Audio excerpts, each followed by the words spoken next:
سنا ایک گھمنڈی اور بد مزاج لڑکی تھی۔ وہ اپنی زندگی سے مطمئن نہیں تھی، بس ہر وقت دوسروں سے مقابلہ کرتی کہ میں ایسی ہوتی، میں ویسی ہوتی۔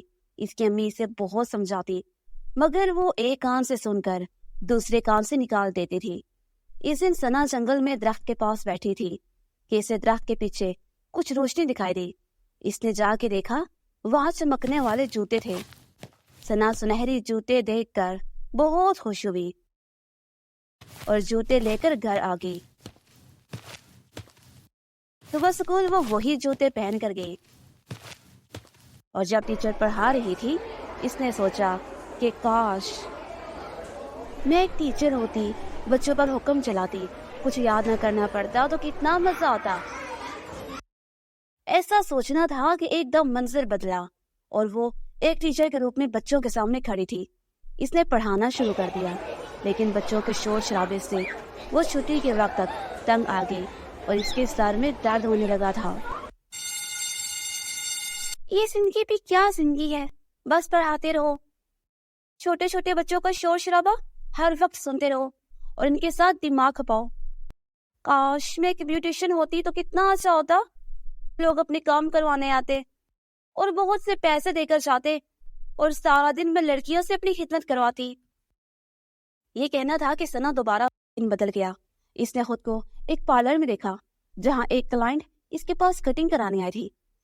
اس نے کٹنگ کا ایک ہیلپر لڑکی کو بولا تو دوسری لڑکی آ گئی، اس کو ڈائی کرانا تھا تو سنا ایک اور ہیلپر کو اس کام کو کہہ دیا۔ اتنی دیر میں تیسری کلائنٹ آئی اور کہا کہ میرا مینیکیور اور پیڈیکیور کر دو۔ اب کوئی ہیلپر لڑکی نہیں بچی تھی تو اسے مجبوراً اس لڑکی کے ہاتھ پاؤں خود صاف کرنا پڑے، اور پھر ایک کے بعد ایک کلائنٹ آنے لگے۔ کچھ ہی دیر میں وہ تھک گئی تھی۔ اس کے دل میں پھر خیال آیا، یہ بھی کیا زندگی ہے، بس دوسروں کے کام کرو اور اپنے لیے وقت بھی نہ ہو۔ اس نے سوچا اس سے اچھا تو میں ڈاکٹر ہوتی، ایک ٹیبل پر بیٹھے بیٹھے ہی لوگوں کو دوائیاں لکھ کر دیتی تو کتنا مزہ آتا۔ اتنا کہنا تھا کہ سین بدلا اور سنا نے خود کو ایک کلینک میں پایا جہاں مریضوں کے لائنیں لگی ہوئی تھی۔ پہلے تو وہ خوشی خوشی مریضوں کو دیکھ کر دوائیاں دینے لگی، پھر اتنے بیمار لوگوں کو دیکھ کر ہی سستی محسوس ہونے لگی تھی۔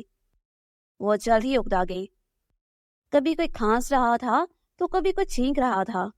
اس نے سوچا یہ بھی کیا زندگی ہے، ہر وقت مریضوں کے بیچ میں رہ کر تو میں خود کو مریض سمجھنے لگی ہوں۔ اس نے کہا اس سے اچھا تو میری اپنی زندگی تھی، مزے سے کھیلتی کودتی، آرام کرتی، پڑھتی اور امی سے اچھی اچھی چیزیں بنوا کر کھاتی۔